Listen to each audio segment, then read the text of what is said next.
Breaking news తనపై వచ్చిన భూ కబ్జా ఆరోపణలపై స్పందించారు బీఆర్ఎస్ నేత జోగినపల్లి సంతోష్ కుమార్. బంజారాహిల్స్ పిఎస్ లో నమోదైన కేసుపై ఆయన ప్రకటన విడుదల చేశారు. తాను ఎలాంటి ఫోర్జరీలకు పాల్పడలేదని, భూ కబ్జాలు చేయలేదని వివరణ ఇచ్చారు. ఆరోపణలు వచ్చిన షేక్పేట పరిధిలోని భూమిపై ఎలాంటి వివాదాలు లేవని సంతోష్ అన్నారు. తాను ఆ భూమి కొనుగోలు చేశాక ఇంతవరకు నిర్మాణాలు చేపట్టలేదని, ఒకవేళ వివాదం ఉంటే ముందుగా లీగల్ నోటీస్ ఇవ్వాలి కదా అని ప్రశ్నించారు. లీగల్ నోటీస్ ఇవ్వకుండా నేరుగా కేసు పెట్టడాన్ని తప్పుపట్టిన ఆయన రాజకీయ దురుద్దేశంతోనే కేసు నమోదు చేశారన్నారు. డబ్బులు పెట్టి కొనుగోలు చేసిన ఆస్తిపై నిందలు వేస్తున్నారని, తాను కొన్న భూమిపై ఎవరైనా విచారణ చేసుకోవచ్చన్నారు. ఈ కేసును న్యాయపరంగా ఎదుర్కోవడానికి సిద్ధంగా ఉన్నట్టు సంతోష్ కుమార్ చెప్పారు.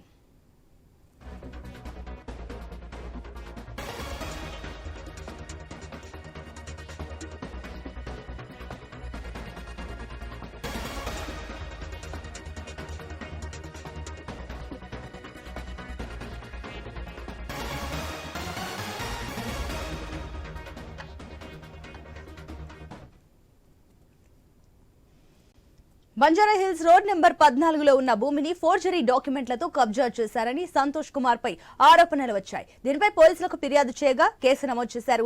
నకిలీ డాక్యుమెంట్లు, ఫ్యాబ్రికేటెడ్ డోర్ నెంబర్లతో కబ్జాకు ప్రయత్నించారని, స్థలంలోకి అక్రమంగా చొరబడి నిర్మాణాలు చేపట్టారని చింతా మాధవ్ అనే వ్యక్తి ఫిర్యాదు చేశారు. ఎన్ఈసీఎల్ కంపెనీకి చెందిన ఆ భూమిలో నిర్మాణాలు చేపట్టారన్నది మరో ఆరోపణ. సంతోష్ తో పాటు లింగారెడ్డి శ్రీధర్ పైన ఫిర్యాదు చేశారు. దీంతో పలు సెక్షన్ల కింద ఇద్దరిపై కేసు నమోదు చేశారు బంజారాహిల్స్ పోలీసులు. దీనికి సంబంధించి మరిన్ని డీటెయిల్స్ మా ప్రతినిధి రవిచంద్ర న్యూస్ నుంచి లైవ్ ద్వారా అందిస్తారు. S Ravichandra, over to you. ఇందులో అంటే జోగినపల్లి సంతోష్ పై కేసులు నమోదు చేశారు. అయితే 420 కావచ్చు, పలు సెక్షన్ల కింద కేసులు నమోదు చేశారు పోలీసులు. అయితే బంజారాహిల్స్ పోలీసులు కేసులు నమోదు చేశారు. అయితే కేసులు నమోదు చేయడానికి ఎన్ఈసీఎల్ కంపెనీకి సంబంధించిన భూమిని కబ్జా చేశారు. దాంతోపాటు ఫ్యాబ్రికేటెడ్ డోర్లు కూడా తయారు చేసేసి వాటికి ఇంటి నెంబర్లు ఇచ్చేసి ఈ విధంగా నిర్మాణాలు చేపట్టేట్టుగా ప్రయత్నం చేశారంటూ కంపెనీకి సంబంధించిన చింతా మాధవ్ కంప్లైంట్ చేశారు. కంప్లైంట్ చేయడం వెంటనే పోలీసులు కూడా కేసులు నమోదు చేశారు. 420 పలు సెక్షన్ల కింద 447 దాంతో ఇలాంటి సెక్షన్ల కింద కేసులు నమోదు చేశారు. దీంతో ఆయన రెస్పాండ్ అయ్యారు. జోగినపల్లి సంతోష్ రావు కూడా రెస్పాండ్ అయ్యారు, సంతోష్ కుమార్. అయితే ఈ కేసుకు సంబంధించి, ఆ భూమికి సంబంధించి నాకు ఎలాంటి సంబంధం లేదు, ఎప్పటి నుంచో ఈ భూమి ఉంది, ఈ భూమిని కబ్జా చేయలేదు, నేను ఎప్పటి నుంచో గతంలోనే నేను కొనుగోలు చేపట్టాను ఆ భూమిని అంటూ 13 ఏళ్ళ నుంచి ఆ భూమి నా హ్యాండ్ ఓవర్లో ఉంటుంది. గతంలో కూడా 32 ఏళ్ల నుంచి ఆ భూమి మీద ఎలాంటి వివాదాలు లేవు, నాకు ఎలాంటి సంబంధం లేదు, రాజకీయ దురుద్దేశంతో కేసులు నమోదు చేశారు ఈ విధంగా అంటూ ఆయన కూడా కొద్దిసేపటి క్రితమే ప్రెస్ నోట్ కూడా రిలీజ్ చేశారు. ఆ భూమికి కబ్జా చేశారంటూ ఆరోపిస్తారు, కొందరు ఆరోపిస్తారు.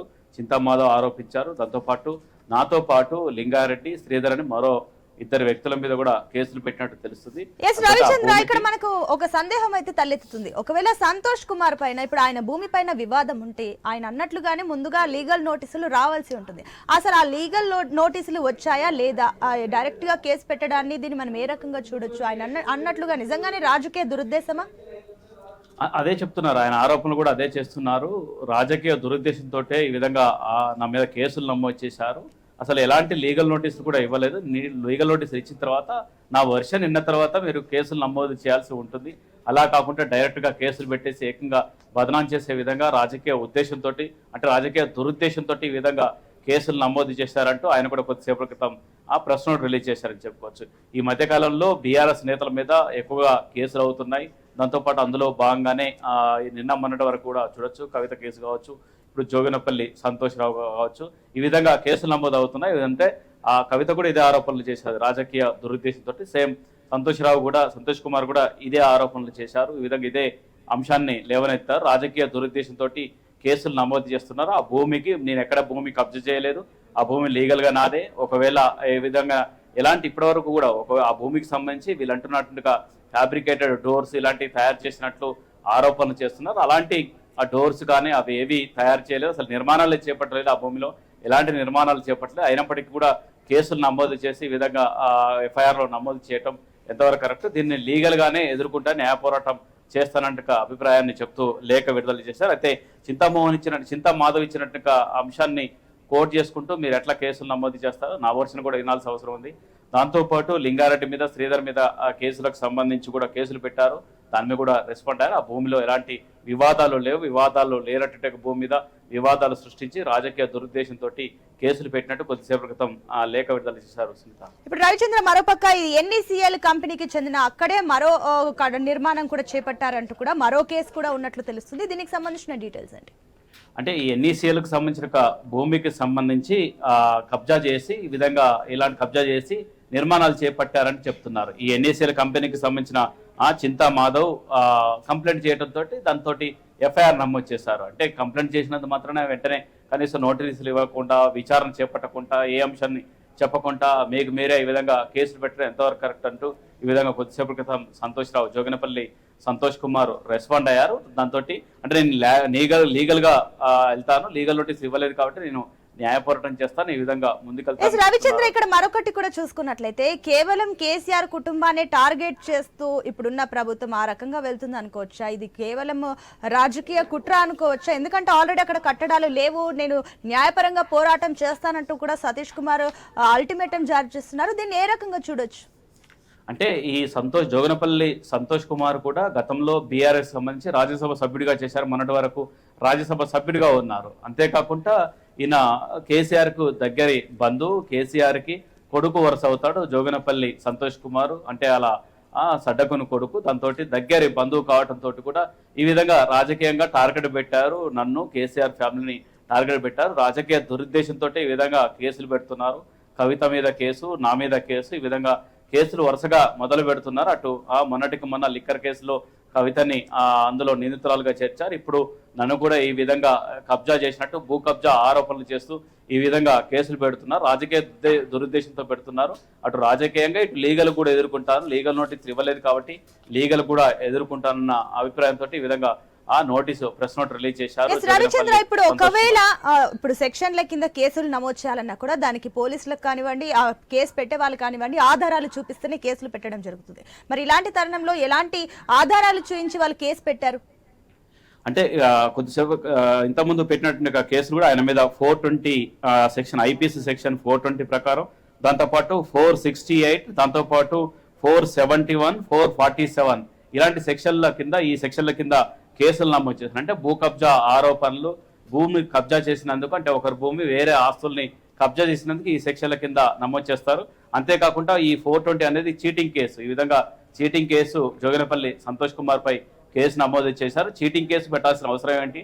అసలు ఆ భూమి నాదే, ఎందులో వివాదం లేదు, ఎవరో చెప్పినంత మాత్రాన ఈ విధంగా కేసులు ఎట్ట పెడతారంటూ కొద్దిసేపు క్రితం ఆ షేక్పేటలో భూమికి సంబంధించి ఎలాంటి వివాదం లేదు, నేను న్యాయపరంగా వెళ్తాను, రాజకీయ దురుద్దేశంతో ఈ కేసులు పెట్టారు కాబట్టి న్యాయపరంగా వెళ్తానంటూ ఇటు జోగినపల్లి సంతోష్ కుమార్ చెప్పారు. ఏది ఏమైనప్పటికీ ఈ మధ్య కాలంలో అటు BRS నేతల మీద వరుసగా కేసులు చుట్టుముడుతున్నాయని చెప్పుకోవచ్చు. అందులో భాగంగానే ఈ విధంగా రాజకీయ దురుద్దేశంతో పెట్టారంటూ ఈయన ఆరోపణలు కూడా చేశారు. రవిచంద్ర, మరొకటి ఫైనల్ గా చూసుకున్నట్లయితే మీరు చెప్పిన అంశాలని మనం ఒకసారి పరిగణనలోకి తీసుకున్నట్లయితే ఇటు కేసీఆర్ ఫ్యామిలీనే బాగా టార్గెట్ చేస్తున్నారు. ఎందుకంటే ఆల్రెడీ గతంలో సీఎం రేవంత్ రెడ్డి కూడా అన్నారు ఒక్కొక్కరిగా ఫ్యామిలీ మొత్తం జైల్లోనే ఉంటారంటూ కూడా చెప్తున్నారు. అంటే ఇప్పుడు సంతోష్ కుమార్ పైన ఇలాంటి కేసులు పెడితే తీగ లాగితే డొంకంతా వచ్చినట్టుగా ఆ ప్రయత్నాలు ఏమైనా చేస్తున్నారా? అంటే పక్కా ప్లాన్ తోటే వెళ్తారని చెప్పుకోవచ్చు. అటు అంటే ఢిల్లీ లిక్కర్ కేసు సంబంధించి, ఈడీకి సంబంధించి అటు కేంద్ర దర్యాప్తు సంస్థలు చేస్తున్నాయి. దాంతోపాటు రాష్ట్రంలో ఉన్న దర్యాప్తు సంస్థలు కూడా ACB కావచ్చు, CID కావచ్చు, రాష్ట్రంలో ఉన్న దర్యాప్తు సంస్థలు, ముఖ్యంగా పోలీసు విభాగం కావచ్చు, ఇలాంటి ఎక్కడ లూప్ హోల్స్ ఉన్నాయి, వీళ్ళు గతంలో ఏమేం చేశారు, దీని మీద ఎక్కువగా ఫోకస్ పెట్టారు. దాంతో ఈ విధంగా కేసులు నమోదు చేసేందుకు కూడా ఈ విధంగా రాజకీయ దురుద్దేశంతో కేసులు నమోదు చేస్తున్నారు. టార్గెట్ పెట్టారు. కేసీఆర్ ఫ్యామిలీ, కేసీఆర్ దగ్గర బంధువుల మీద కూడా టార్గెట్ పెట్టేసి ఈ విధంగా రాజకీయ దురుద్దేశంతో, ఎందుకంటే ఓ పక్క ఎన్నికలు కూడా ఉన్నాయి, లోక్సభ ఎన్నికలు దగ్గరకు వస్తున్నాయి, May 13న ఎన్నికలు జరుగుతున్నాయి. ఆ లోపల ఇవన్నీ రకరకాల కేసులు పెట్టేసి ఈ విధంగా ఎలక్షన్ కోడ్ ఉన్నప్పటికీ కూడా రకరకాల కేసులు నమోదు చేసేసి బదనాం చేసి అటు BRS పార్టీని బదనాం చేయడం, దాంతోపాటు అందులో ఉన్నట్టుగా కీలక నాయకుల మీద కూడా బదనాం చేసేట కార్యక్రమంలో భాగంగానే ఇలాంటి కేసులు పెడుతున్నారు. భూ కబ్జా ఆరోపణలు, రకరకాల అవినీతి ఆరోపణలు ఈ విధంగా చేస్తున్నారు. చేయటమే కాకుండా ఏకంగా పోలీసులను ఉసుగొల్పి ఈ విధంగా కేసులు నమోదు చేస్తున్నారన్న కోణం